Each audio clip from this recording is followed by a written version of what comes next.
سلام د نن سهار د 9 بجو خبرونو ته مو زه سمیع الله امینی هرکلی وایم. سبا به د لاجوردو لارې هوکړلیک د عملي کېدو لپاره لومړنۍ سوداګریزه جوپه ترکیې ته ولیږدول شي.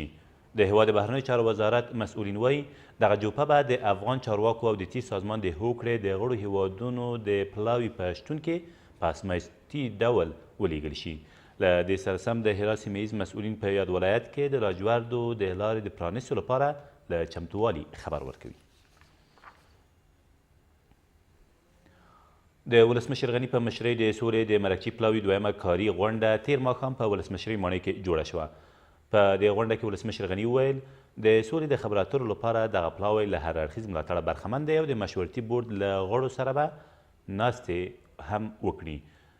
دغه 12 کسیز حکومتي پلاوی څه موده مخکې د ولسمشرۍ ماڼۍ د دفتر د رئیس عبدالسلام رحیمي په مشرۍ د ولسمشر غني لوري غوره شوی او دنده لري چې د افغان حکومت په استازولۍ له طالبان سره د سولې په موخه خبرې وکړي.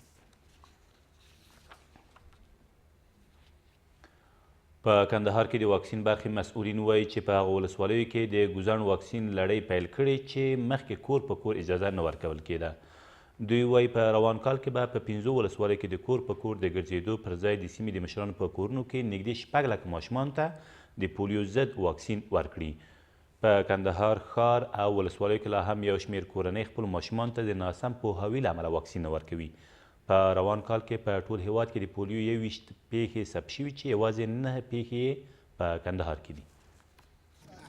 په هغه درو ورځو کې به هم موږ وکولی شو چې هغه 15 ولسوالۍ چې هلته مخکې موږ ته کور په کور باندې کمپاین اجازه نه راکول کېدله، اوس به هلته کوټه په کوټه باندې د قوم د مشرانو یا د کلي د مشر یا د صحي کارکوونکي په کوټه کې هلته به هغه کوچنیان چې د دوی عمرونه تر 15 کالو کم دوی به واکسین کړل شي.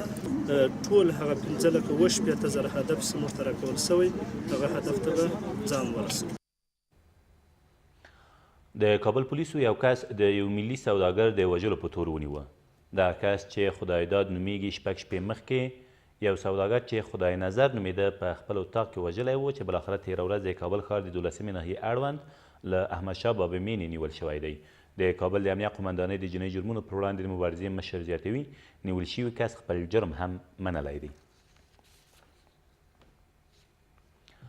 اوه ورځې کېږي چې د کابل ولایت د ټاکنو د رایو شمیرل ځنډول شوي دي. په همدې حال کې ټاکني شکایتونو ته د رسېدنې کمیسیون وایي تر اوسه د ټاکنو خپلواک کمیسیون د کابل د رایو د روڼتیا لپاره لازم اسناد په واک کې نه دي ورکړي او دوی پخوانۍ پرېکړه پر خپل ځای ده. خو د ټاکنو خپلواک کمیسیون وایي چې ټول اسناد یې د یاد کمیسیون په واک کې ورکړي څو بمبست مات شي. دا تر دې مهاله وروستي خبرونه، تر بیا مو الله امان.